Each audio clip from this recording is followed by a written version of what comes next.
మరోవైపు కార్తీక మాసం వచ్చిందంటే చాలు వనభోజనాలకు వెళ్లని వారంటూ ఉండరు. ప్రకృతి వనాల మధ్య భోజనం చేస్తే పుణ్యం వస్తుందని చాలా మందికి నమ్మకం. అయితే పెద్ద నోట్ల రద్దు ప్రభావం ఈసారి కార్తీక వనభోజనాలపైన తీవ్రంగా పడింది.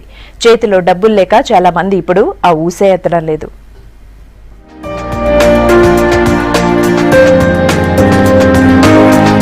అసలే కార్తీక మాసం, ఆపై శీతాకాలం. బిజీ లైఫ్ తో గడిపే వాళ్లంతా ఈ మాసంలో కాస్తంత సేద తీరడానికి వనభోజనాలకు వెళ్తుంటారు. ఇరుగు పొరుగు వారు, సహోద్యోగులు, బంధువులు, కాలనీవాసులు, కుల సంఘాలు ఇలా గ్రూపులుగా వనభోజనాలకు వెళ్తుంటారు. కార్తీక మాసంలో చెట్టు కింద వనభోజనం చాలా శ్రేయస్కరమని చెప్తుంటారు. శని, ఆదివారాలు వచ్చాయంటే చాలు సిటీ శివార్లలో ఉండే తోటలు, పార్కులు, ఫామ్ హౌజ్లకు జనం క్యూలు కట్టేవారు. ఆ 2 రోజులు సందడిగా మారతాయి.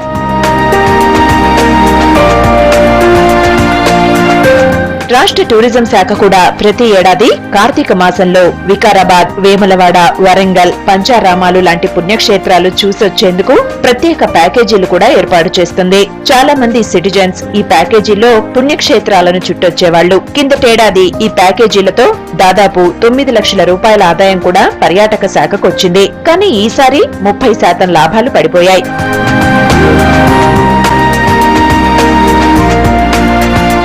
పెద్ద నోటు రద్దు ప్రభావంతో చాలా మంది కార్తీక వనభోజనాల సంగతే మర్చిపోయారు. ఒకవేళ ఎవరైనా ప్రపోజ్ చేసినా డబ్బులు లేక చాలా మంది వెనక్కి తగ్గారు. దీంతో నగరంలోని పార్కులన్నీ వెలవెలబోతున్నాయి. వీకెండ్ రద్దీ అస్సలు కనిపించడం లేదు. సెలవులున్న శని, ఆదివారాలు కూడా బ్యాంకులు, ఏటీఎంల ముందు క్యూ కట్టడానికి సరిపోతుందంటున్నారు సిటీ జనం. ఇక వనభోజనాలకు వెళ్లే టైం ఏదని కూడా ప్రశ్నిస్తున్నారు. అందుకే ఈసారి వనభోజనాలకు కుల సంఘాలు కూడా దూరంగా ఉంటున్నాయి.